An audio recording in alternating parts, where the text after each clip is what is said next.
자, 이번에는요, 일본의 경제 보복 관련 내용 좀 다뤄보겠습니다. 연일 무엇인가 조금씩 계속 뭔가 더 나가는 내용들이 나오고 있거든요. 저희가 다뤄보죠. 자, 어제 일본 정부가 어떤 생각을 갖고 있길래 안보 얘기를 자꾸 하면서 경제 보복을 한가? 그 실마리를 찾을 수 있는 대목이 나왔습니다. 여기 있습니다. 일본 정부, 이번엔 한술 더 뜬 주장. 살인 독가스로 전용될까 봐 수출 규제한다. 이건 무슨 말입니까, 이게? 살인가스요? 우리한테 반도체 관련 소재를, 반도체 만들 때 쓰는 소재를 수출하는 걸 규제하겠다고 하는데 그 이유가 안보라 그랬거든요. 근데 그 안보가 살인가스입니까, 지금? 이렇게 되는 겁니까, 지금? 내용 보시면 이래요. 여기 아랫부분에 자세히 설명되어 있습니다. 어제입니다. NHK 방송에 따르면 일본 정부 관계자가 이렇게 설명을 한 거예요.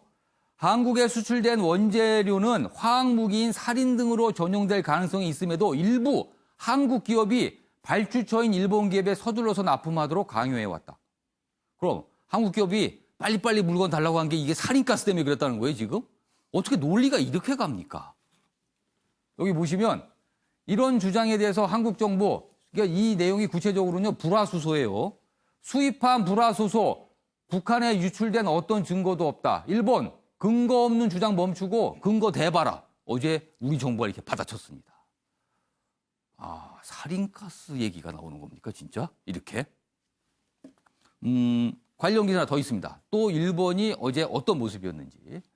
일본 경제산업상 문재인 대통령이 일본에 대해서 뭐 계속 이런 식으로 우리 기업이 피해 볼면은 필요한 대응을 할 수밖에 없다 하면서도 협의하자는 제안을 했거든요. 그런데 단칼에 거절했습니다. 협의 대상 아니고 철회 생각 없다. 문 대통령 제안 거부. 이렇게 됩니다. 일본 경제산업상. 여기 사진 보시죠? 여기 있습니다. 여기는 관방장관입니다. 여기 보시면 2차 보복 조치 가능성도 내비쳤다. 그리고 어제 한국이 WTO에 이 사안을 좀 가지고 갔죠. 그 얘기까지 담겨 있습니다. 자, 그럼 여기서요. 일본 당국이 무엇이라고 얘기하는지, 그리고 이낙연 국무총리가 어제 국회에서 이와 관련된 얘기도 했거든요. 연속해서 들어보겠습니다. ということで協議の対象ではなくですね、また撤回も全く考えていません。 아베 수상은 슬그머니 마치 우리가 대북 제재를 위배했기 때문에 해서 무슨 반도체 부품을 북한에 빼돌린 것처럼 그 사실을 호도하고 참으로 치졸하기 짝이 없는 주장을 펴는 것 같습니다. 우리가 이런 사실이 있습니까? 네, 그 아베 총리께서 어떤 의도와 어떤 근거를 가지고 그런 말씀을 하셨는지 정부 차원에서 항의를 섞어서 질문을 해놨습니다. 아직 답이 오질 않았는데요. 자칫하면 우리가 오랫동안 유지해온 안보 질서를 흔들 수도 있는 위험할 수도 있는 발언이다 하고 우려합니다. 정국화 위원님, 일본 진짜 이 살인 독가스 얘기까지 하는 겁니까, 지금?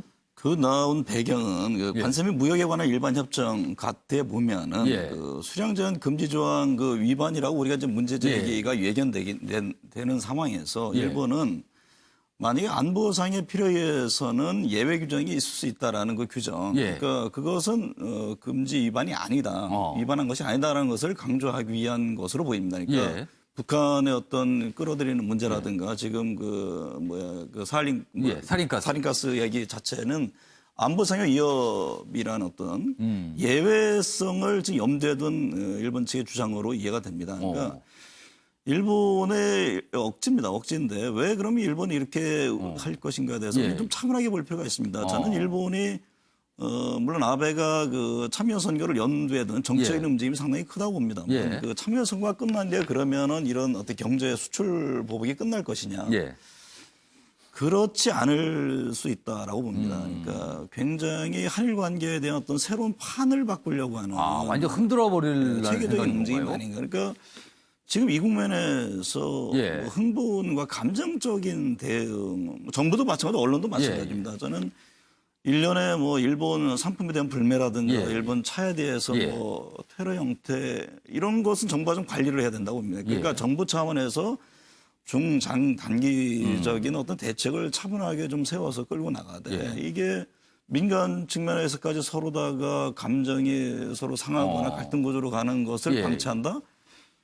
글쎄요. 정치적인 어떤 득실에 따른 것이라고 저는 그렇게 보지는 않고 지금 젊은 여론조사는 예. 또 그렇게 굴러가지도 않을 겁니다. 예. 어쨌든 간에 그 굉장히 중요한 순간이라고 보고 지금 이 문제는 예. 결국에는 정상들 간의 대화, 뭐 이제 미국 트럼프 예. 대통령 얘기도 합니다만 끌고 갈 수밖에 없는데 지금 논리적으로 또 WTO 제소 등 차분하게 대응하고 냉철하게 예. 할 부분은 하더라도 예. 당장 이게 전면전에 갔을 경우는 굉장히 타격이 큽니다. 그렇죠. 서로 피해를 보게 됩니다. 뭐 우리 기업의 절대적인 예. 피해가 크죠. 예. 뭐 국제적으로는 뭐 미국 기업에 예. 영향을 준다고 합니다만 어떻게 끌고 갈 것이죠. 그럼 정상 간의 대화라든가 여러 가지 소통 채널을 통해서 예. 관계 복원을 해야 됩니다. 그러니까 일본에서 요구하는 게 당장 해결하는 게 또 쉽지가 않은 겁니다. 위안부 문제라든가 지금 예. 그 강제징용 배상 문제를 예. 사법부의 판결에 대해서 우리 정부가 어떻게 할 수 있느냐? 예. 굉장히 쉽지 않은 문제거든요. 근데 일례로 그러면 지난번에 G20 정상회의 갔을 때 김정숙 여사와 그 아케 여사 간에 굉장히 그 어떤 그렇죠. 친밀한 가까운 그런 모습을 모습이었어요. 보여줬지 않습니까? 예를 들면 그런 어떤 통로를 활용한다든가 해서 좀 상당히 고위급 수준에서의 예. 대화를 통한 그 어떤 이 풀어가는 움직임 이것이 지금은 굉장히 중요한 상황이 아닌가 그런 생각을 합니다. 자, 이런 상황에서 우리 정부는요, 미국의 어떤 중재, 뭐 이런 걸 좀 약간 기대하는 모습이거든요. 그런데 좀 생각해 볼 문제가 있어요. 여기 기사가 있습니다. 지금까지 미국이 아무런 얘기를 안 하고 있죠? 과거 같았으면 한일 간의 갈등이 있을 때 미국에서 어떤 논평을, 뭐 가운데 선 중재자 입장의 논평 아니면 약간 가운데 서 있는 논평을 하는데 지금 아무 반응이 없어요. 자, 그러니까 미국의 계산된 침묵 아니냐, 이런 기사입니다. 여기 보시면 일본 경제 보복으로 한국 기업이 부진할 땐 미국 반도체 업체들이 반사 이익을 얻는다. 현실이 이렇다는 거예요. 혹시 이런 거 아닌가? 또 있습니다. 반화웨이 미적되는 한국보다 즉각 동참한 일본 편드는 거 아니냐? 이런 거예요, 지금요. 혹시라도 지금 모릅니다만 침묵의 배경이 이런 거 아니는 거죠. 여기 기사도 또 있습니다. 일본이 과감한 경제 보복에 나선 것은 미국 워싱턴과 사전 교감 혹은 최소한 묵인이 있었기 때문이라고 봐야 된다. 이런 전문가 분석이 있어요. 이번 사태는 단순한 무역 보복이 아닌 미일 동맹이 보내는 공동의 경고라고 해석할 필요가 있다. 물론 일부 전문가 분석이긴 하지만요. 이 부분도 우리가 조금 귀담아 들어야 되는 게 아닌가. 아무튼. 그래서 지금 우리가 미국 쪽에 뭔가 좀 얘기를 하려는 분위기인데 이런 것도 좀 생각을 하고 좀 가야 될 것 같습니다. 자, 이번엔 다음 기사 넘어가 보겠는데요. 좀 가벼운 기사로 좀 가보겠습니다. 시간도 많지 안 남았는데 디즈니 얘기를 좀 해보죠. 여기 있습니다. 새 인어공주는 흑인. 디즈니 영화에 나오는 공주들의 파격 진화다. 과거와는 다르다는 거예요. 지금 요새 실사 영화가 유행인데 옛날하고는 달라요. 여기 보시면 애니메이션과 다른 캐스팅이 화제다. 인어공주인데 흑인 배우가 등장을 합니다. 그리고 내년 뮬란 중화권 스타가 총출동. 그러니까 아시아 쪽 배우들가 나온다는 거예요. 그리고 백인 이주 탈피, 주체적 여성상을 강조한다. 뭐 백설공주는 자매 이야기로 재조명. 그럼 이게 왜 그러는 걸까? 그 분석이 여기 좀 있습니다. 여기 보시면 이래요. 미국을 비롯해 세계적으로 흑인, 아시아인, 히스패닉 등 다양한 관객들의 티켓 파워가 커지고 바뀐 성 역할에 대한 사회적 관심이 늘어난 결과다. 이런 거군요. 이호희 변호사. 티켓 파워가 일단 첫 번째 이유로 꼽혔네요. 어떻게 보세요? 법률가로서. 지금 헐리우드 예. 블록버스터 영화들의 주연을 예. 백인이 아닌 흑인 예. 또는 이제 지금처럼 여성이 맡는 경우가 점점 비중이 늘어나고 뭐 어떤 있습니다. 영화에서는 여성이 술탄이 되는 그런 모습도 등장을 해요. 그렇죠. 이게 예. 이런 얘기도 있어요. 사실은 이제는 너무 백인 남성만 주인공인 것이 진보해지기도 했다. 한마디로 재미가 없다. 네, 너무 질리고 뻔한 스토리 아니냐. 그래서 계속 다양화를 추구한다는 부분인데 예. 사실 저는 이 뮬란에서 중국인들이 대거 이렇게 예. 주인공으로 등장한다는 부분을 주목할 필요가 있다고 생각을 예. 하는데 사실 미중 무역 전쟁이다라고 하지만 사실은 이렇게 수요층을 공략하는 티켓 파워를 결코 무시할 수 없다. 사우드에서 티켓 파워는 절대 무시 못한다는 그렇죠. 거네요. 예를 들어서 명품 브랜드도 지금 중국인들이 좋아하는 디자인으로 간다. 이런 부분들도 예. 주목할 필요 있을 것 같습니다. 역시 돈을 들고 티켓을 사주는 데는 당연히 재간이 없나 봅니다. 이렇게 움직이고 있군요. 자, 이번엔 사진 속에 담긴 사연을 들어보는 순서입니다. 김유진 아나운서의 이슈컷 보시죠. 이슈들을 사진으로 살펴보는 시간 이슈컷입니다. 첫 번째 이슈 태그는 과학실험입니다. 색색의 거품이 솟아오르는 신기한 이 장면. 더 놀라운 건 이곳이 과학실이 아닌 미인대회 현장이라는 겁니다. 지난달 미국에서 미스 버지니아 선발대회가 열렸는데요. 공대 졸업 후 약학전문대학원에 재학 중인 이 여성은 춤이나 노래 등의 장기가 아닌 과학실험을 선보였습니다. 그리고 이날 1등 왕관을 차지했는데요. 그녀는 여성을 신체적 특징으로만 판단하는 시대는 지났다며 수영복이 아닌 커리어에 집중해야 한다는 말을 남겼습니다. 두 번째 이슈 태그는 연결입니다. 협곡으로부터 180m 높이 위에 세워진 이 아찔한 아치교. 최근 중국의 쓰촨성과 윈난성 등 3개 지역과 인접한 곳에 세워졌는데요. 모두 교통 사각지대로 경제 발전이 지체된 곳들이라고 합니다.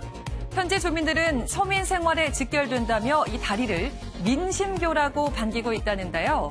아치교 위에 올려질 주 대교는 올해 말 완공될 예정이라고 하네요. 마지막 이슈 태그는 기습 시위입니다. 식민 지배라고 쓰인 이 플랜카드 보이시죠? 어제 20여 명의 대학생들이 서울의 미쓰비시 건물 앞에서 기습 시위를 벌였습니다. 이들은 일본 정부와 미쓰비시 측에 사과를 요구했는데요. 건조물 침입과 업무방해 등의 혐의로 연행됐다가 약 5시간의 조사를 마친 뒤 모두 풀려났다고 하네요. 지금까지 김유진의 이슈컷이었습니다. 네, 미인대회도 바뀌어가고 있습니다. 세상이 달라지고 있습니다. 아침의 매일경제 오늘은 여기까지입니다. 시청해주신 여러분 고맙습니다.